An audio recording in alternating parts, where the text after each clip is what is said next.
और तभी हम देखते हैं लीच विज़र्ड किंग पर हमला करने में कामयाब हो जाता है और कहता है, आप बहुत स्लो हो, चाहे आप फ्यूचर को देख सकते हो, पर आपकी भी इन सभी हमलों से बचने की एक लिमिट है। अब तक हमने देखा कैप्टन ओज़ेल अपनी पूरी ताकत से the eye of midnight sun के बेस में घुस जाते हैं और यहाँ कैप्टन मेरेलोना अपनी इतनी पावर से लड़ रही होती है कि आस्था और जोरा को तो लड़ने का मौका ही नहीं मिल रहा होता। पर तभी वहाँ पर थर्ड आई का मेंबर राया आ जाता है और तब हमें कैप्टन मेरेलोना और राया के बीच में बहुत तगड़ी बैटल देखने को मिलती है और यहाँ हम देखते हैं जूनो और उसकी टीम सेंटर तक पहुँचने वाली होती है। और अब आगे और यहाँ हमें ब्लैक बुल बेस का सीन दिखाया जाता है जहाँ ग्रे कह रही होती है कि हमने चाहे उन सभी लोगों को यहाँ से भगा दिया हो, पर इस बीच हमारा पूरा बेस तबाह हो चुका है। तो हेनरी, क्या तुम सच में इसे ठीक नहीं कर सकते? तब हेनरी कहता है, मेरा मैजिक अभी तक वापस नहीं आया है तो मैं कुछ नहीं कर सकता। और तब गोश अपने ट्रेजर को ढूंढ रहा होता है जिसके अंदर उसने अपनी बहन की चीजें रखी होती हैं। तब हेनरी कहता है, अब तक तो वो पूरी तरह से टूट भी चुका होगा। तब गोश कहता है, तुम अपनी बकवास बंद करो और नीचे आके मेरी मदद करो। तब हेनरी कहता है,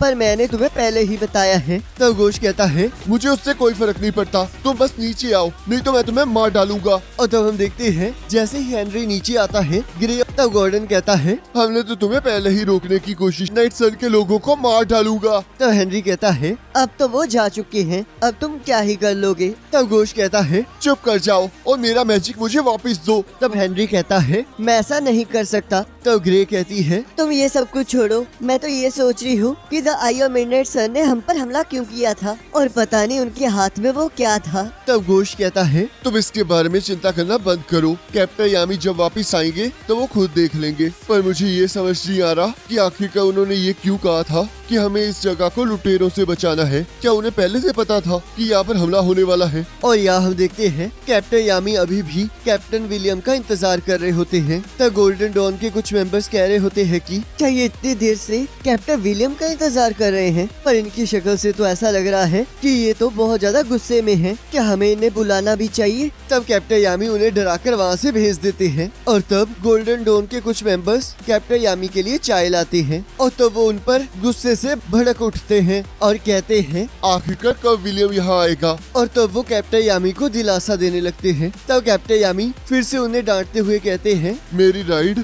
इस टाइम हॉस्पिटल में है तो मुझे यहाँ पर आने में बहुत मुश्किल हुई है और तुम्हारे उस वाइस कैप्टन ने ही उसकी ये हालत की है। फिनरल को अभी तक होश नहीं आया है और मैंने ये भी सुना है कि तुम्हारे वाइस कैप्टन से अभी भी क्वेश्चनिंग चल रही है। तो मेरे हिसाब से तुम्हारे कैप्टन को मेरे बेस पर आकर माफी मांगनी चाहिए थी। क्या तुम गोल्डन डॉन के लोग मेरे साथ मजाक कर रहे हो? और तब गोल्डन डॉन के मेंबर्स कहते हैं, हम वाइस कैप्टन लैंगरेस की तरफ से जितनी मर्जी माफी मांगे वो कम है, पर मैं आपसे गुजारिश करना चाहूंगा कि आपको कैप्टन विलियम पर भरोसा रखना चाहिए। मुझे पूरा यकीन है कि अगर वो लेट हो गए हैं तो उसका कोई ना कोई रीजन जरूर होगा। और तब कैप्टन यामी कैप्टन विलियम के साथ अपनी सारी मेमोरीज को याद करते हैं और कहते हैं, मुझे पता है कि मुझे उस पर विश्वास करना चाहिए या नहीं, तो तुम्हें इसके बारे में मुझे बताने की जरूरत नहीं है। और यहाँ हम देखते हैं मार्स विज़र्ड किंग को ढूंढते हुए उनके कमरे में आ जाता है और कहता है, मुझे यकीन नहीं हो रहा। और यहाँ विज़र्ड किंग छत पे जाकर क्लोवर किंगडम को देख रहे होते हैं और सोचते हैं, मुझे यकीन है कि इस टाइम रॉयल नाइट्स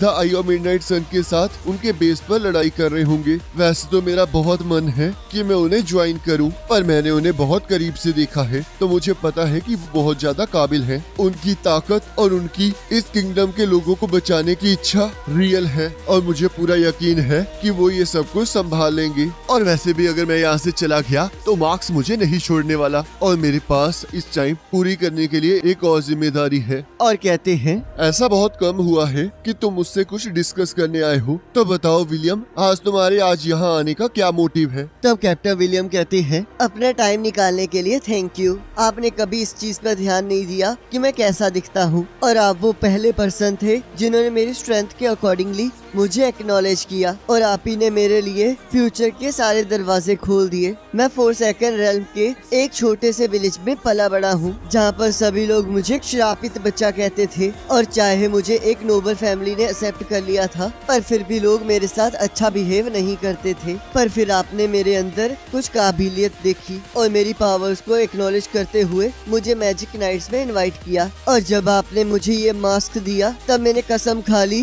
कि मैं अपनी ग्रीम वॉर पावर को सिर्फ आपकी सेवा के लिए ही यूज करूंगा। और अब 11 साल बाद भी मुझे यही लगता है, और मुझे आज तक कोई ऐसा नहीं मिला जिसे मैं आप जैसी रिस्पेक्ट दे सकूं। और आपके इसी भरोसे की वजह से मैं कैप्टन बन गया और एक अल्टीमेट स्क्वाड बनाई ताकि मैं आपके भरोसे पर खड़ा उतर सकूं। और ये सब कुछ मैंने आपके लिए और एक और पर्सन के लिए किया है जो कि मेरे लिए इक्वली इम्पोर्टेंट है। एक ऐसा दोस्त जो आपके मिलने से पहले भी मेरे साथ रहा है, पर अब यहाँ से आगे आप दोनों के रास्ते अलग हो जाते हैं, जिस वजह से मैं ये डिसाइड नहीं कर पा रहा हूँ कि मुझे किसका साथ देना चाहिए। तो इसलिए मैं ये डिसीजन आप दोनों पर छोड़ता हूँ। और तब हम देखते हैं कैप्टन विलियम लिच में कन्वर्ट हो जाते हैं और तब लिच कहता है, थैंक यू विलियम, तुम मेरे अकेले ह्यूमन दोस्त हो और मुझे पता है कि ये तुम्हारे लिए बहुत मुश्किल था। तो आप कैसे हो विज़र्ड किंग? मैं the eye of midnight sun का लीडर लिचू। तब विज़र्ड किंग कहते हैं, मैं ये उम्मीद कर रहा था कि ये दिन कभी ना आए,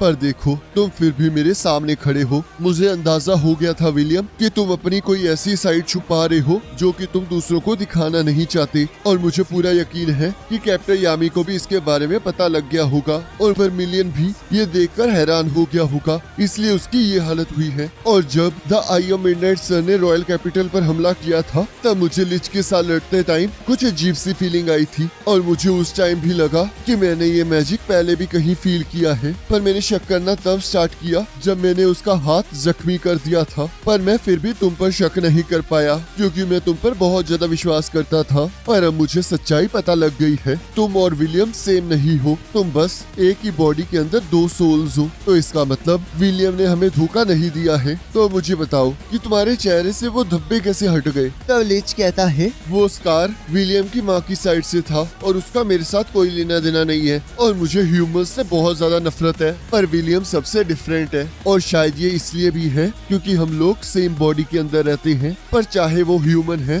पर उसने मेरा गुस्सा, नाराजगी और नफरत को पूरी तरह से समझा है। और तब हमें फ्लैशबैक दिखाया जाता है जहाँ लिच ह्यूमंस के साथ दोस्ती करने की बातें कर रहा होता है, और तब उसकी ह्यूमन वाइफ टैट्या भी इसी बात में उसका साथ दे रही होती है। तब लिच कहता है, अगर मैं उस टाइम उन ह्यूमन से ना मिला होता तो आज वो सारी जानें बच चुकी होती, तो इसलिए अब मुझे उन जानों का बदला लेना है, और विलियम ये अच्छे से समझता है। तब विज़र्ड किंग सोचते हैं, तो इसका मतलब ये ह्यूमन से रिवेंज चाहता है, पर आखिरकार ये उन मैजिक स्टोन्स की मदद से ये सब कुछ कैसे करेगा? तब लिच कहता है, आज विलियम ने मेरे इमोशंस को समझकर ही हम दोनों के बीच में ये मीटिंग रखी है, और मेरे हिसाब से वो दो मैजिक स्टोन्स भी आपके पास ही हैं। तो इसलिए मैं उन दोनों मैजिक स्टोन्स को हासिल करके अपनी सभी इच्छाओं को पूरा करूंगा। तब विज़र्ड किंग कहते हैं, विलियम, तुम हमेशा से अच्छे इंसान रहे हो, इसलिए तुम अपने दोस्त को सफर करते हुए नहीं देख पाए, तो इसलिए तुमने इसे रोकने के लिए मुझ पर भरोसा किया है। तो तुम चिंता मत करो, मैं इसे जरूर रोकूंगा। तब लिच कहता है, आप इस मामले में गलत हो विज़र्ड किंग, क्योंकि विलियम मेरी साइड है और आज आप मरने वाले हो, और जैसे कि आप यहाँ पर सबसे ज्यादा ताकतवर हैं, तो इसलिए उन सभी ह्यूमंस की गलती का भुगतान आज आपके खून से होगा। और तब यहाँ कैप्टन यामी को भी लिच का मैजिक महसूस हो जाता है, और तब लिच अपने मोना जोन को एक्टिवेट करके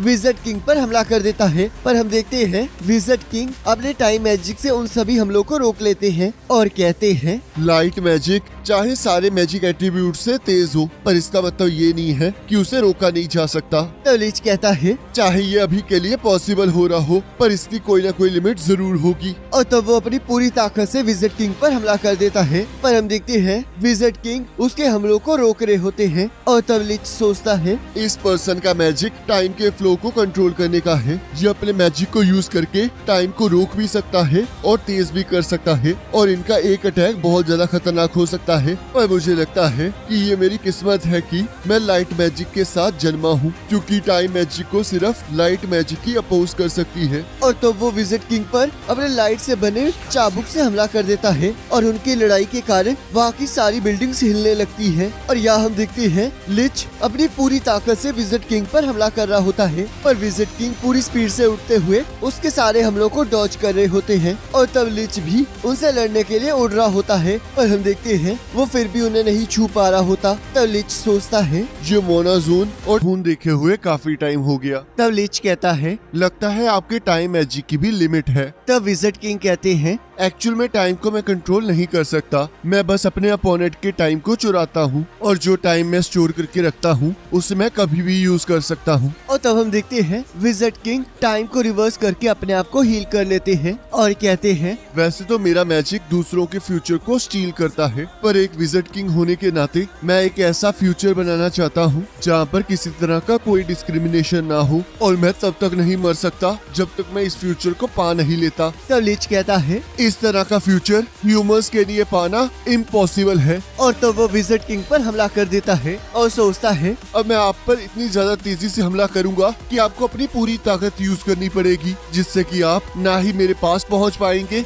और ना ही मुझसे लड़ पाएंगे। और तब हम देखते हैं लिच जैसे ही विज़र्ड किंग के पास पहुंचता है, हम देखते हैं विज़र्ड किंग उसके हमले को रोककर उस पर दोबारा से वार कर देते हैं और कहते हैं मैंने तुम्हारा फ्यूचर पहले ही देख रखा है और उसके हिसाब से तुम मुझे कभी नहीं हरा पाओगे। और इसी के साथ एपिसोड खत्म हो जाता है। अब लास्ट एपिसोड में हमने देखा था कि कैप्टन यामी कैप्टन विलियम का इंतजार करते करते बहुत ज्यादा गुस्से में आ जाते हैं और गोल्डन डॉन के मेंबर्स को डराने लगते हैं। और तब हम यहाँ देखते हैं कैप्टन विलियम विज़र्ड किंग से मिलने गए होते हैं और तभी हमें पता चलता है कि कैप्टन विलियम और कोई नहीं बल्कि the eye of midnight sun का लीडर लिच है। और तब विज़र्ड किंग और लिच मैजिक स्टोन्स को लेने के लिए आपस में लड़ना स्टार्ट कर देते हैं और उनकी लड़ाई बहुत ज्यादा खतरनाक चल रही होती है। और अब आगे और यहाँ सभी लोग उन दोनों की लड़ाई को देखकर बहुत ज्यादा हैरान हो रहे होते हैं। तब मार्क्स भी उनकी लड़ाई देखकर सोचता है ये मैजिक तो विज़र्ड किंग का ही है, पर आखिरकार उनके साथ लड़ कौन रहा है?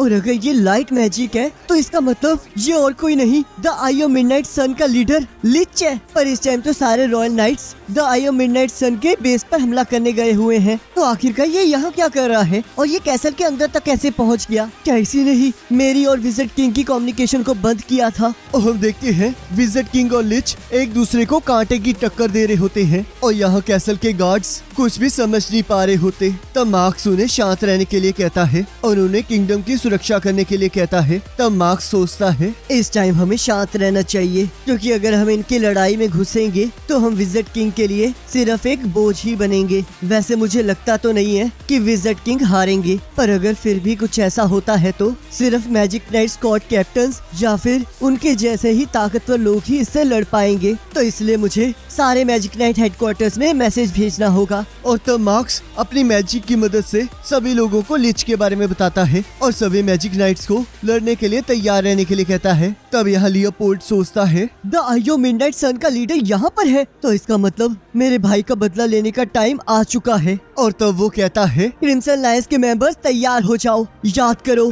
कि मेरे भाई ने क्या कहा था कि हमें इस सिचुएशन में शांति रख के डिसीजन लेने चाहिए। और चाहे इस टाइम मेरी सिस्टर यहाँ पर नहीं है, पर हम फिर भी कैप्टन की तरफ से मिले हुए इंस्ट्रक्शंस के हिसाब से the eye of midnight sun के ऊपर हमला करेंगे। और तब कैप्टन यामी ये सुनते ही रॉयल कैपिटल की तरफ बढ़ने लगते हैं और सोचते हैं काश जो मैं सोच रहा हूँ वो गलत हो। और तब हम देखते हैं लिच और विज़र्ड किंग अभी भी आपस में लड़ रहे होते हैं। तब विज़र्ड किंग कहते हैं तुम्हारी स्पेल टाइम के साथ साथ स्लो होते जा रही है और तुमसे बचने के लिए मुझे अब तो फ्यूचर देखने की भी जरूरत नहीं पड़ रही है। और तब लिच अपने चाबुक से फिर से उन पर हमला कर देता है और हम देखते हैं कैसा तबाह होना शुरू हो जाता है। पर विज़र्ड किंग बहुत ही तेजी से उसके हमलों को डॉज कर रहे होते हैं। और तब लिच अपने लाइट मैजिक की मदद से विज़र्ड किंग पर हमला कर देता है, पर विज़र्ड किंग उसके हमले को डॉज कर देते हैं। तब लिच अपनी लाइट से बने तलवार को लेकर विज़र्ड किंग पर हमला कर देता है, पर विज़र्ड किंग उससे बचते हुए उसके ऊपर पत्थर फेंकने लगते हैं। तब लिच उन पत्थरों को काट देता है और तब हम देखते हैं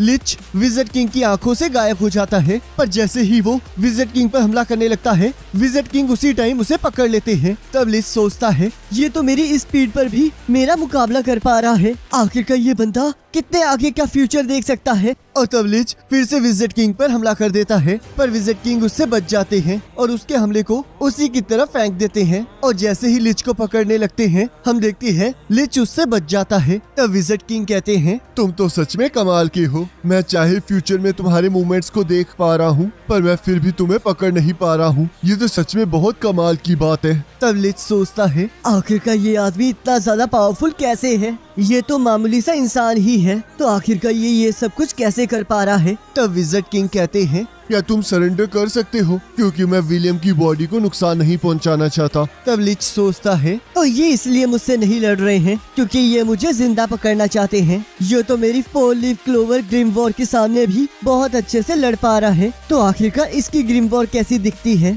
और वो है कहाँ? तब विज़र्ड किंग कहते हैं, लगता है तुम मेरी ग्रिम वॉर को ढूंढ रहे हो। अगर तुम उसे देखना ही चाहते हो तो ऊपर देखो। तब लिच विज़र्ड किंग की ग्रिम वॉर को देखकर हैरान हो जाता है और सोचता है, इस ग्रिम वॉर पर तो कवर भी नहीं है, आखिरकार ये किस तरह की ग्रिम वॉर है? तब विज़र्ड किंग कहते हैं, मैं एक टाइम मैजिक यूजर हूँ जिसके पास बिना कवर की ग्रिम वॉर है, पर मुझे ये नहीं पता कि ये एक अच्छी बात है या फिर बुरी, पर मैं ये जरूर कह सकता हूँ कि मैं स्पेशल हूँ। तो मैंने इसके बारे में बहुत कुछ सोचा और तब मैं एक कंक्लूजन पर पहुँचा कि इस ग्रिम वॉर और मुझ में बहुत सारी सिमिलरिटीज हैं। हम दोनों ही किसी भी कैटेगरी में नहीं आते हैं। तो मैं सालों से खुद से यही सवाल पूछ रहा हूँ कि आखिरकार मैं कौन हूँ और मैं इस जिंदगी में क्या करना चाहता हूँ। और मैंने इन सवालों के जवाब के लिए बहुत सालों तक एक्सपीरियंस गेन किया है और अब जब मैं यहाँ पहुँच चुका हूँ तब मुझे समझ आ चुका है कि जो पाथ मैंने चुना है मैं वही हूँ, जिसका मतलब मैं विज़र्ड किंग हूँ। तब लिच सोचता है, अब मुझे समझ आ गया है कि यहाँ क्या चल रहा है। हम मैजिक स्टोन की मदद से जो करने वाले हैं उससे इस दुनिया का बैलेंस बिगड़ सकता है,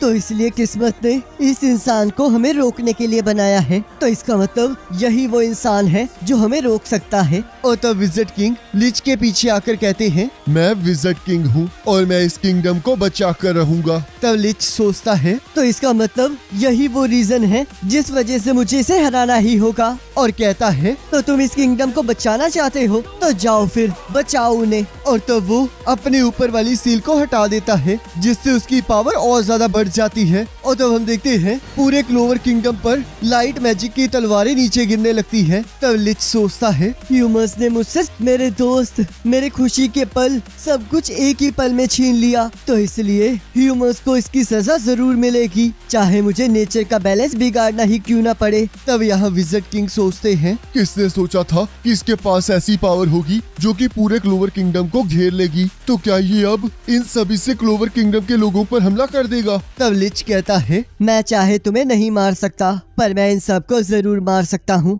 और तब सभी लोग उन तलवारों को देखकर हैरान हो रहे होते हैं और यहाँ चर्च के लोग भी उस लाइटनिंग को देखकर डर रहे होते हैं। तब सिस्टर लिली उन सभी को मैजिक नाइट्स पर भरोसा रखने के लिए कहती है। और तब यहाँ कैप्टन यामी क्लोवर किंगडम की ओर बढ़ते हुए सोचते हैं, आखिरकार यहाँ हो क्या रहा है और जूलियस तुम वहाँ कर क्या रहे हो? मुझे जल्द से जल्द रॉयल कैपिटल पहुँचना ही होगा। और तब लिच उन तलवारों को क्लोवर किंगडम पर छोड़ देता है। तब विज़र्ड किंग सोचते हैं, मुझे पहले से ही शक था, पर क्या ये सच हो सकता है? यहाँ पर रॉयल्स के पास बहुत ज्यादा पावर है पर वो लोग दूसरों की मदद करने की बजाय अपने ही फायदे के लिए अपनी पावर्स को यूज करते हैं। आखिरकार ये लोग जिंदा ही क्यों हैं? मैं हमेशा मैजिक नाइट के तौर पर लड़ते हुए अपनी जिंदगी के मोटिव को ढूंढता रहा, पर तब एक दिन मैं ज़ारा से मिला जो कि पहला ऐसा कॉमनर था जिसे मैजिक नाइट के तौर पर चुना गया था। और तब हम देखते हैं एक बुरा आदमी कॉमनर्स को तंग कर रहा होता है और ज़ारा वहाँ उसे रोकने आ जाता है और उसे हरा देता है। तब विज़र्ड किंग बताते हैं, उसकी पावर चाहे कमजोर थी पर वो अपने ट्रैप स्पेल को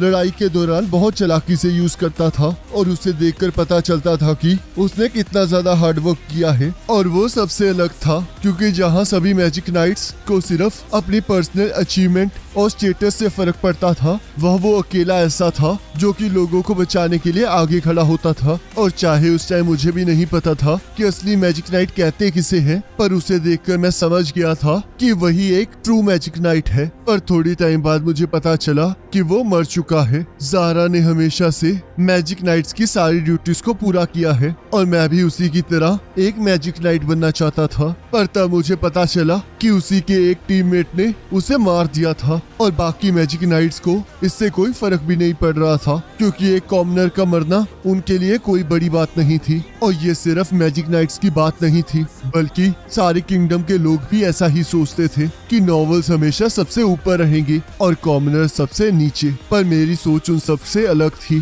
क्योंकि मुझे पूरा यकीन था कि रॉयल्स और कॉमनर्स दोनों ही इस किंगडम के लिए बहुत जरूरी हैं और उन दोनों के पास बहुत ज्यादा काबिलियत है। पर अगर आप चाहते हो कि ये पूरी दुनिया आपकी बात सुने तो उसके लिए आपको पावर, रैंक और ट्रस्ट की जरूरत है। तो इसलिए मैंने बहुत मेहनत की और विजिट किंग बन गया। मैजिक और ह्यूमंस हमेशा आजाद रहने चाहिए, पर ये चीज एकदम से नहीं हो सकती। पर मैंने देखा है कि धीरे धीरे इस किंगडम के लोग चेंज हो रहे हैं। बहुत से लोगों पर मैंने विश्वास किया है और तब उन्होंने अपनी ताकत के साथ मेरा साथ दिया है। तो इसलिए मैं यहाँ पर इस चीज को खत्म होने नहीं दे सकता। तो इसलिए मुझे इसे रोकने के लिए कुछ ना कुछ करना ही होगा। और तब हम देखते हैं विजिट किंग अपने मैजिक को यूज करके टाइम को रोक लेते हैं और उसे रिवर्स कर देते हैं। तब लिच कहता है, तो तुम्हारे पास कोई ऐसी स्पेल भी है जो कि इस पूरे किंगडम को बचा सकती है? ये तो बहुत कमाल की बात है। पर अब ऐसा लगता है कि तुमने अपने पूरे टाइम और मैजिक को यूज कर लिया है। मुझे पता है कि तुम्हें ये पता होगा कि मैं ये अटैक करने वाला हूँ, पर क्योंकि तुम इस टाइम स्पेल को कैंसिल नहीं कर सकते तो तुम इससे बच भी नहीं सकते।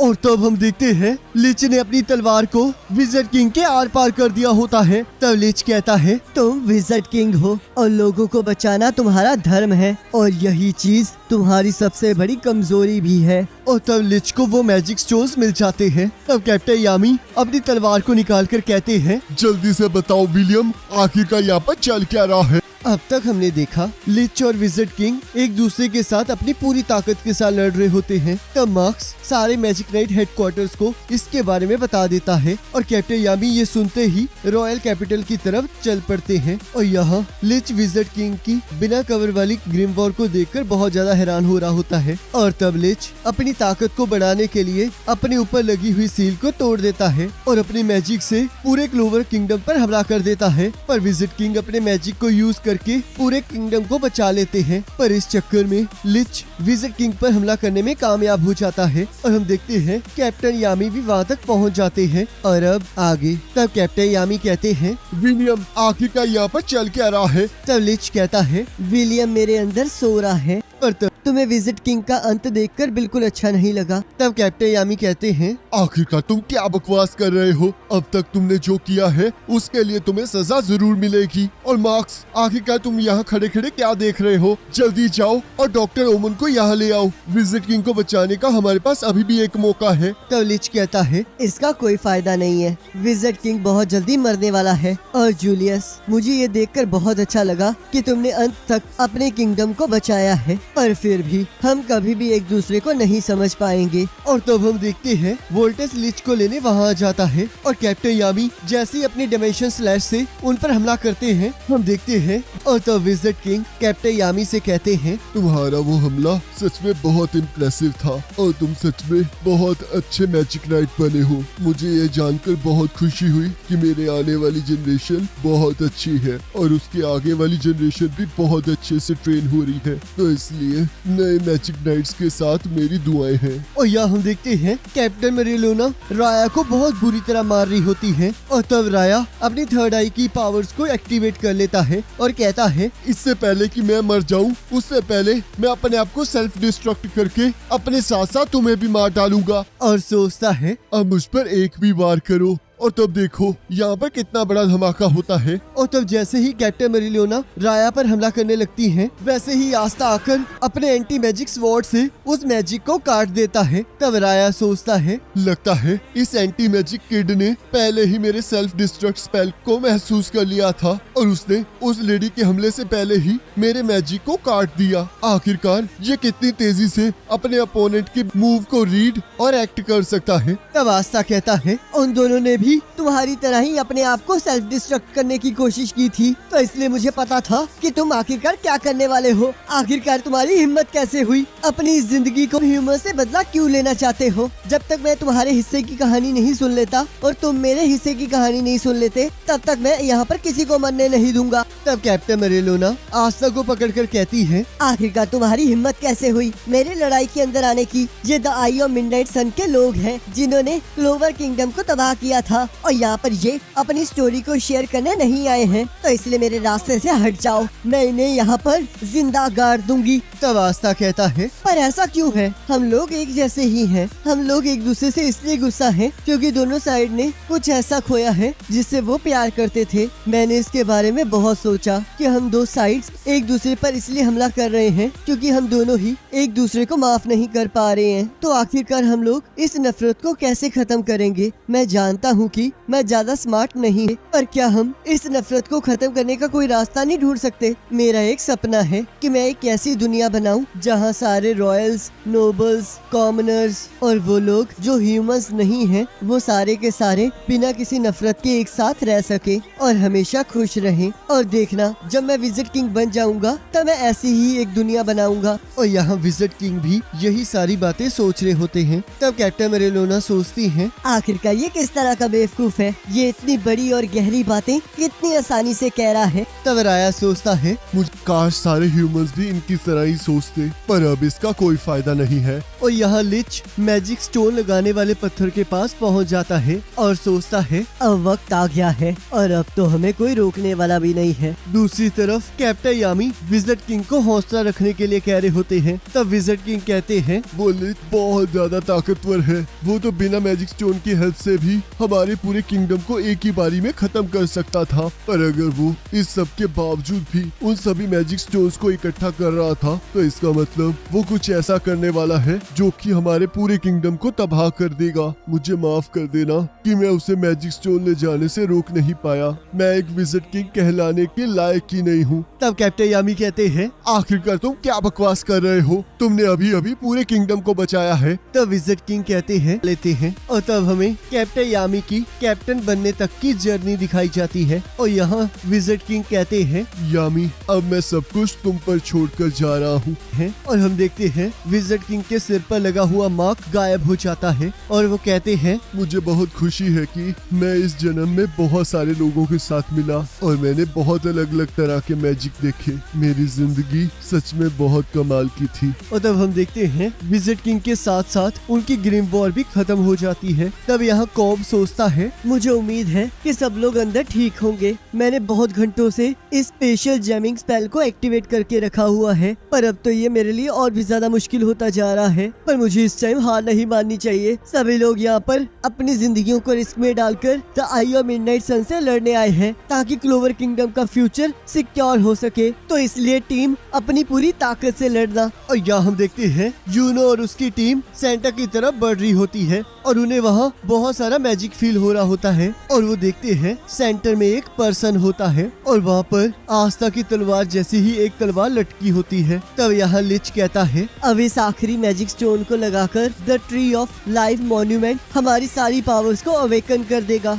तब सभी लोग ये सब कुछ सुन के बहुत ज्यादा खुश हो जाते हैं। तब सैली कहती है, हम इसके बाद इनविंसिबल हो जाएंगे और उसके बाद मैं आस्था को पकड़कर उस पर एक्सपेरिमेंट करूंगी। तब वोल्टोस कहता है, चुप कर जाओ। हमें जो पावर मिलेगी हम उसे उस किंगडम को बनाने में यूज करेंगे जैसे कि मास्टर लिच चाहते हैं। और अगर मास्टर हम आपसे नहीं मिले होते तो हम अब तक वो बेकार सी जिंदगी जी रहे होते, पर आपने हमें अपने साथ मिलाकर हमारी पूरी जिंदगी ही बदल दी और अब मैं आपके लिए और भी चीजें करना चाहता हूँ। और तब सैली और रेडिस भी लिच की मदद करने के लिए तैयार हो जाते हैं। तब लिच कहता है, तुम तीनों ने सच में मेरी बहुत मदद की है, तो इसलिए थैंक यू और मुझे तुम पर बहुत गर्व है। तो अब हमारे सपनों को पूरा करने का वक्त आ गया है। अब हम लोग अपने ट्रू फॉर्म में आकर एक न्यू किंगडम बनाएंगे। पर अब तक जो मैं कह रहा था वो मैं the eye of midnight sun के लीडर के तौर पर कह रहा था। तो अब मैं तुमसे अपनी ट्रू फीलिंग्स शेयर करना चाहूंगा। तुम सभी ना है, तुम्हारे ह्यूमंस के प्रति जो नफरत है उसके रीजंस बहुत ज्यादा बेकार है। तुमने मेरा साथ इसलिए दिया है क्योंकि तुम बस अपनी उन बेकार सी इच्छाओं को पूरा करना चाहते हो।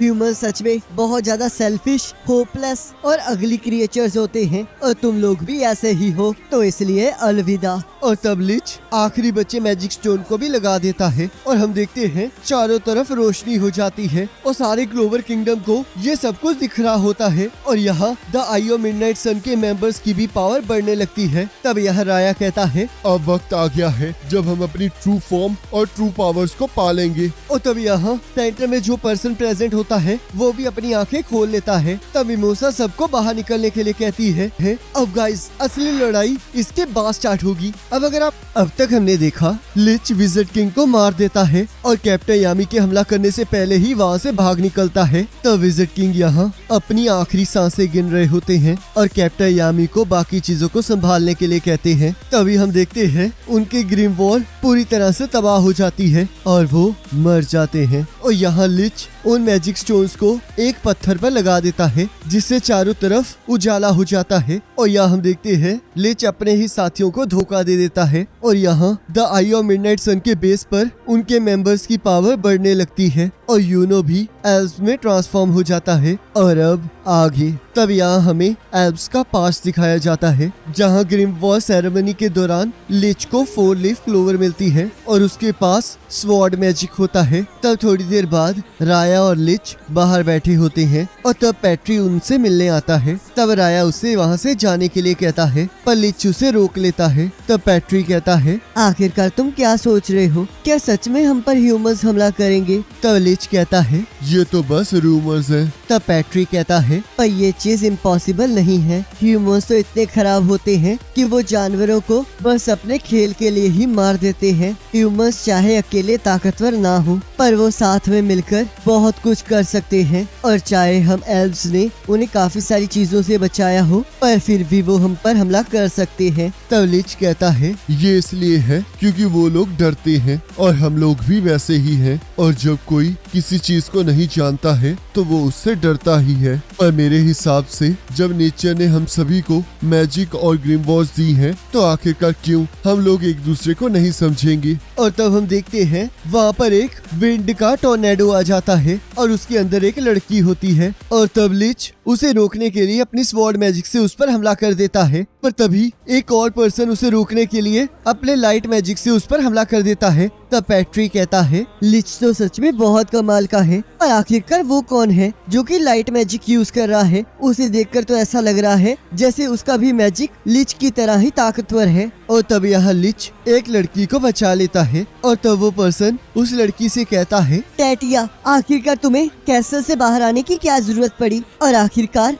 एक विंड मैजिक यूजर होने के बावजूद तुम उस टोर्नेडो में कैसे फंस गई? और तब वो लिच को अपनी बहन को बचाने के लिए थैंक यू कहता है। और तब वो दोनों नोटिस करते हैं कि उन दोनों की ग्रीन वॉर ही 4 लीफ क्लोवर होती है। तब थोड़े दिनों बाद वेटो कहता है, लिच काफी टाइम से इन दोनों के साथ वक्त बिता रहा है। तब राया कहता है, तुमने सही कहा, शायद ये कुछ ह्यूमन फ्रेंड्स बना के काफी खुश है और ये दोनों अच्छे लोग हैं और इनका सोचने का तरीका लिच से काफी मिलता जुलता है। इन दोनों को भी लगता है कि ह्यूमंस और एल्व्स इकट्ठे इस दुनिया में रह सकते हैं। तब पैट्री सोचता है, किसी एल्व्स का ह्यूमन के साथ दोस्ती करना काफी अजीब लगता है पर अगर लिच ये कर रहा है तो ये सही ही होगा। और वैसे भी उस इंसान को भी लिच की तरह 4 लीफ क्लोवर ने चुना है। तब टैटिया का भाई सबको कहता है, आप एल्व्स के पास बहुत ज्यादा पावर है और अगर हम आप एल्व्स के मैजिक को हम ह्यूमन से बनाई हुई टेक्नोलॉजी से जोड़ देंगे तो हम इस लैंड को और भी ज्यादा सेफ और डेवलप बना पाएंगे।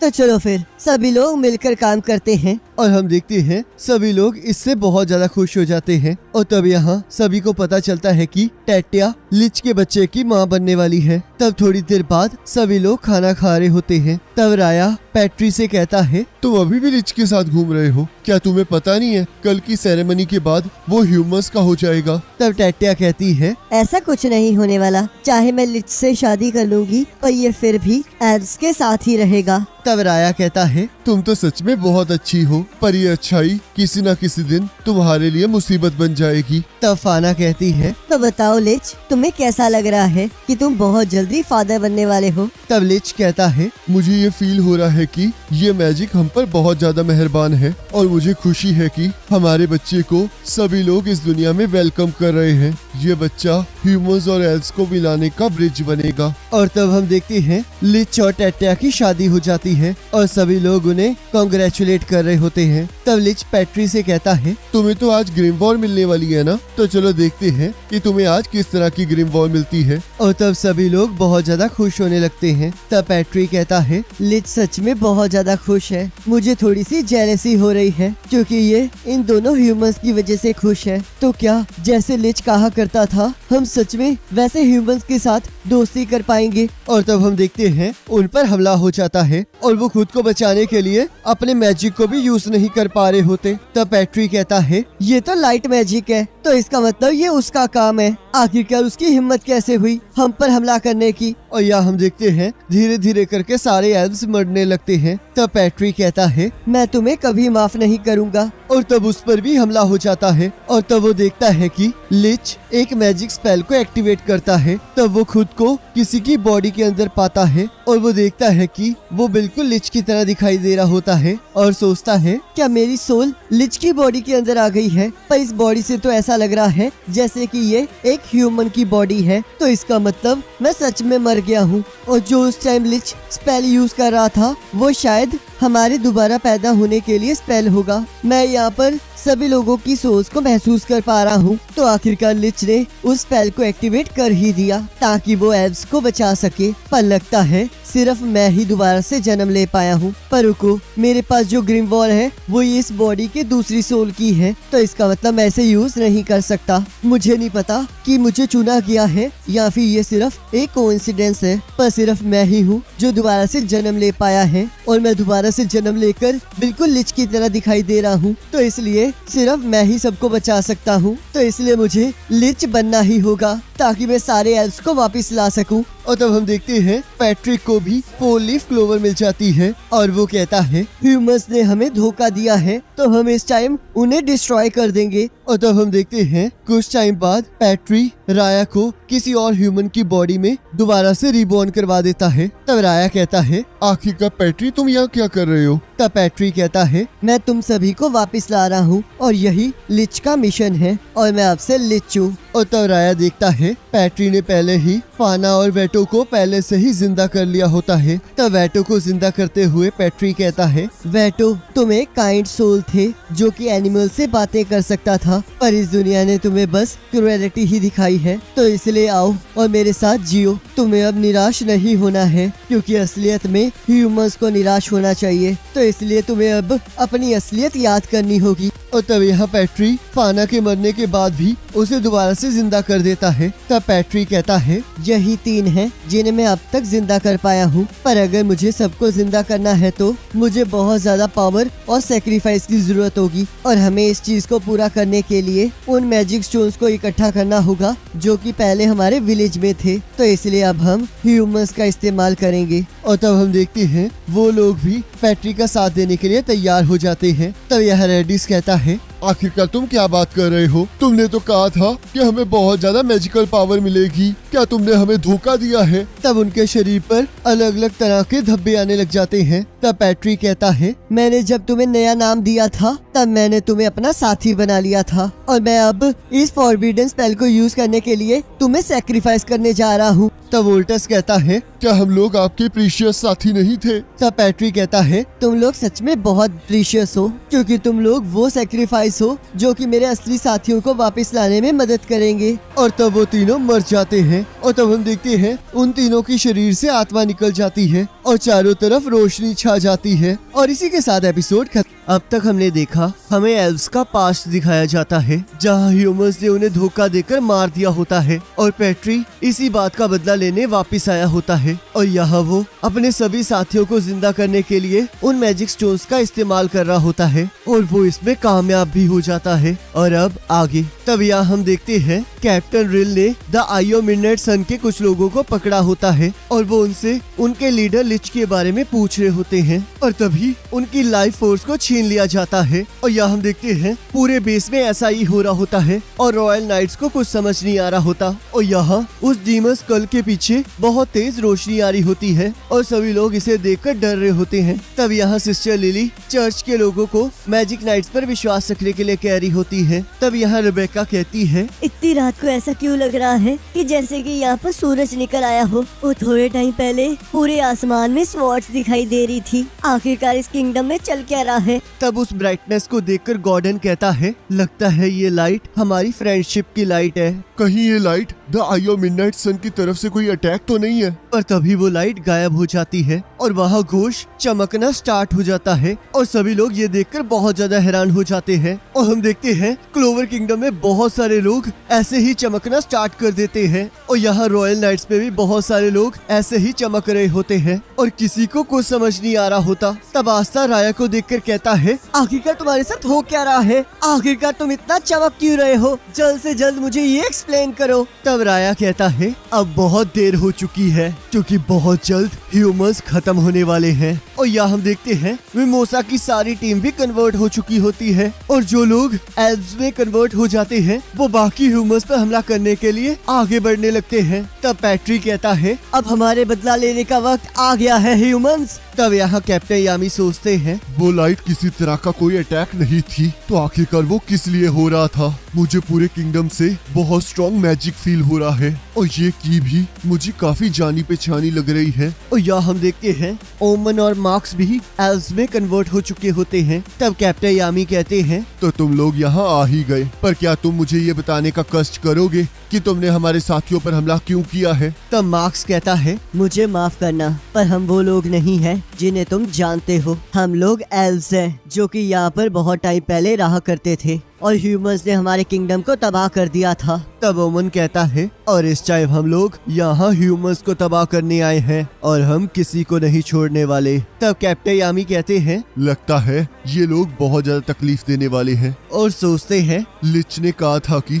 जब वो सारे मैजिक स्टोन्स को इकट्ठा कर लेंगे तब वो लोग अपनी ट्रू फॉर्म में वापस आएंगे और उनकी पावर भी बढ़ जाएगी। पर मुझे तो लगा था कि वो सिर्फ the eye of midnight sun के लोगों के ऊपर अप्लाई होगा। और तब मार्क्स कैप्टन यामी पर हमला कर देता है। तब कैप्टन यामी उसके हमले से बचते हुए सोचते हैं, अगर इसका हमला एक बार भी मुझे छू गया तो मैं अपनी सारी अभी की मेमोरीज को खो दूंगा और अब तो इसके मैजिक की पावर और स्पीड बहुत ज्यादा बढ़ चुकी है। और तब ओमन भी कैप्टन यामी पर हमला कर देता है और तब कैप्टन यामी खुद को और विज़र्ड किंग की बॉडी को ओमन के हमले से बचा लेते हैं और सोचते हैं, अगर इसका हमला मुझे टच हो गया तो मैं यही मारा जाऊंगा। तब ओमन कहता है, तुम उस लाश को बचा रहे हो तो इसका मतलब वो तुम्हारे लिए बहुत ज्यादा कीमती है, पर मुझे इससे कोई फर्क नहीं पड़ता क्योंकि मेरे लिए सारे ह्यूमंस पापी है और वो मरना ही डिजर्व करते हैं। तब मार्क्स कहता है, अगर ये डेड बॉडी तुम्हारे लिए इतनी ही इम्पोर्टेंट है तो चलो मैं तुम्हारे सामने ही इसके टुकड़े टुकड़े कर देता हूँ।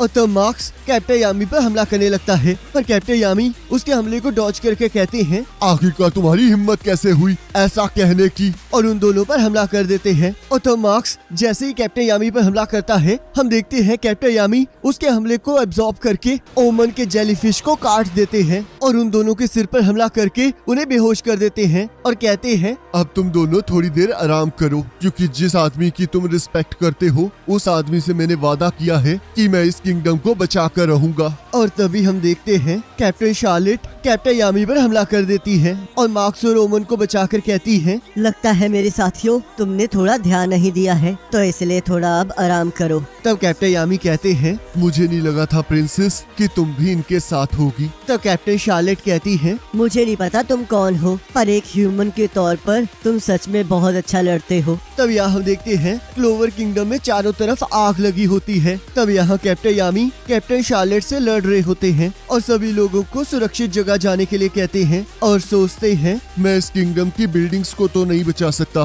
पर यहाँ पर जो ह्यूमंस रह रहे हैं मैं उन्हें जरूर बचाऊंगा। पर अगर ये रोजेस हर जगह से ऐसे ही निकलते रहे तो शायद हम लोग सच में गायब हो जाएंगे। इन रोजेस की स्मेल की वजह से शार्लेट का मैजिक भी धीरे धीरे बढ़ता जा रहा है। तब कैप्टन यामी कहते हैं, तुम्हें पता है मुझे हाइड एंड सीक खेलना बहुत ज्यादा पसंद है। और तब वो अपने हमले से कैप्टन शार्लेट को ढूंढ निकालते हैं। तब कैप्टन शार्लेट कहती है, एक ह्यूमन के तौर पर तुम्हारी इंस्टिंक्ट्स बहुत अच्छी हैं। तब कैप्टन यामी कहते हैं, ये इंस्टिंक्ट्स नहीं है, मुझे बस तुम्हारी की महसूस हो रही है। और तब कैप्टन शार्लेट कैप्टन यामी पर हमला कर देती है। तब कैप्टन यामी उनके हमलों को डॉज करते हुए सोचते हैं, इसकी मूवमेंट और इसकी की बिल्कुल शार्लेट की तरह है, पर इसके लड़ाई करने का तरीका बिल्कुल डिफरेंट है। ये अपने नॉर्मल मिड रेंज अटैक के साथ साथ अपने रोजेस से चारों तरफ अपने मैजिक से हमला कर रही हैं। और अब इसके पास तो क्लोज रेंज अटैक्स भी बहुत ज्यादा बढ़ गए हैं। अब तो इस पर अटैक करना और भी ज्यादा मुश्किल होता जा रहा है, जिस वजह से मैं इसे बेहोश भी नहीं कर सकता। मैंने तो सुना था बचपन में कर्स के कारण इसके रोजेस ब्लू हो गए थे, पर जिस दिन मैंने इसे बचाया था तब पता नहीं कैसे इसका कर्स अपने आप टूट गया, पर उसके रोजेस फिर भी ब्लू ही रहे। पर शायद एल्फ बनने के बाद ये ह्यूमन नहीं रही है, जिस वजह से उस कर्स का असर इस पर पूरी तरह से खत्म हो गया है। तो इसका मतलब शार्लेट का असली मैजिक ऐसा दिखता है। तब कैप्टन यामी कहते हैं, तुमने कर्स की पावर से अपने मैजिक को बहुत पावरफुल किया है और अब कोई और औरत तुम्हारे मैजिक को बहुत अच्छे से यूज कर रही है। ये कितनी बेकार बात है, मुझे तुमसे ये उम्मीद नहीं थी। और यहाँ हम देखते हैं सोल भी शार्लेट को रोकने वहाँ आ जाती है और कहती है, आखिरकार क्या हुआ है शार्लेट? उस टाइम तुमने हम पर हमला क्यों किया? क्या वो किसी तरह की कोई मिस्टेक थी? तब शार्लेट कहती है, मुझसे इस तरह बात मत करो जैसे तुम मेरी बहन हो। मैं तुम्हें बिल्कुल नहीं जानती। तब कैप्टन यामी सोल से कहते हैं, ये किसी तरह के स्पेल के कंट्रोल में है, तो इसलिए इसे मुझे संभालने दो। और तब कैप्टन यामी सोल को विजिट किंग की बॉडी देकर उसे कहीं सेफ जगह लेकर जाने के लिए कहते हैं, पर सोल कहीं जाने से भी मना कर देती है और कहती है, मैं किसी आदमी से ऑर्डर नहीं लेती हूँ और मैं किसी आदमी के हवाले इन्हें नहीं छोड़ सकती। और तुम मुझ पर विश्वास रखो, मैं अपनी बहन को होश में ला कर रहूंगी। और तब सोल जैसे ही अपना मैजिक यूज करने लगती है, हम देखते हैं उसका मैजिक बिल्कुल काम नहीं करता। तब वो सोचती है, इसका मैजिक इसके आसपास बहुत ज्यादा है, जिस वजह से मैं अपने मैजिक को यूज नहीं कर पा रही हूँ। तो क्या इसका मतलब मैं इसे नहीं रोक पाऊंगी? और मैं इस तरह हार नहीं मान सकती, क्योंकि इसी की वजह से मैं आज जिंदा हूँ। और वो कहती है, मैं किसी भी कीमत पर अपनी बहन को जगा कर रहूंगी, चाहे इस बीच मैं मर ही क्यों ना जाऊँ। तब कैप्टन यामी उसे रोककर कहते हैं, जरा होश में आओ, हमारा अभी का मिशन दूसरों को बचाना और जिंदा रहना है। मुझे पता है कि तुम क्या फील कर रही हो, पर तुम्हें अपनी बहन के लिए जिंदा रहना होगा। तब सोल रोते हुए कहती है, प्लीज मेरी बहन और ब्लू रोज नाइट की कैप्टन को बचा लो। तब कैप्टन यामी कहते हैं, इसे मुझ पर छोड़ दो। और तब शार्लेट जैसे ही कैप्टन यामी पर हमला करती है, कैप्टन यामी उसके हमले को एब्जॉर्ब कर लेते हैं और उसके करीब जाकर कहते हैं, देखो तुम्हारी साथी रो रही है, आखिरकार तुम उन एल्व्स को खुद को कंट्रोल करने कैसे दे सकती हो?